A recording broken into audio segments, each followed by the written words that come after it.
একজন শিক্ষক মাদ্রাসার ছোট্ট একটা ছাত্রকে শিখাইতেছে যে বাবা, তুমি যদি আত্মবিশ্বাসের সহিত বিসমিল্লাহ পড়ো, ওই বিসমিল্লাহ পড়ে পানির উপর দিয়ে হেঁটে নদী পাড়ায় যাইতে পারবা। এখন ওই ছাত্রের বাড়ি ছিল নদীর উপরে। ওই মনে প্রাণে বিশ্বাস করিয়া প্রতিদিন বিসমিল্লাহ বলে পানির উপর দিয়ে হেঁটে মাদ্রাসায় চলে আসতো, আবার চলে যাইতো।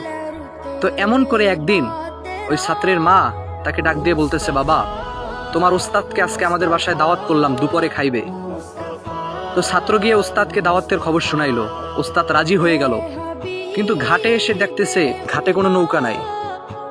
এখন ওস্তাদ ছাত্রকে বলতেছে, বেটা আহাম্মক, তুই আমাকে দাওয়াত দিলি, মাগার ঘাটে কোনো নৌকা রাখলি না, এখন কি আমি সাঁতরাইয়ে যাব? এখন ছাত্র বলতেছে, হুজুর, আপনি না আমারে শিখাইছেন যে বিসমিল্লাহ বইলা নাকি নদী পাড়াইয়ে যাওয়া যায়, তো আমি তো প্রতিদিন বিসমিল্লাহ বইলা নদী পারাপার হই। এখন উস্তাদ মনে মনে চিন্তা করে, আসলেই। এখন ছাত্র বলে, তাহলে হুজুর দেখেন। এখন ছাত্র সুন্দর বিসমিল্লাহ বইলা ওই নদী পাড়াইয়া মাছ বরাবর চলে গেছে। এখন পিছনে তাকায় দেখে ওস্তাদ সে শুধু লুঙ্গি খাসাইতেছে, বিসমিল্লাহ বলে নদীতে পাড়া দেয়, আবার পাও পিছনে নিয়ে যায়। এখন ছাত্র তার ওস্তাদকে ডাক দিয়ে বলল, হুজুর, যেই বিসমিল্লার মধ্যে আত্মবিশ্বাস নাই, ওই বিসমিল্লাহ বলে নদী পারানো সম্ভব নয়।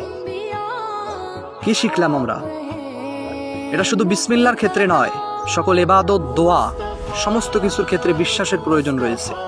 যদি পূর্ণ বিশ্বাস না থাকে, আপনার কোনো ইবাদত কবুল হবে না, কোনো দোয়া কবুল হবে না। আল্লাহ আমাদের সকলকে সহি সামাজ দান করুক। আমিন। আলহামদুলিল্লাহি রাব্বিল আলামিন।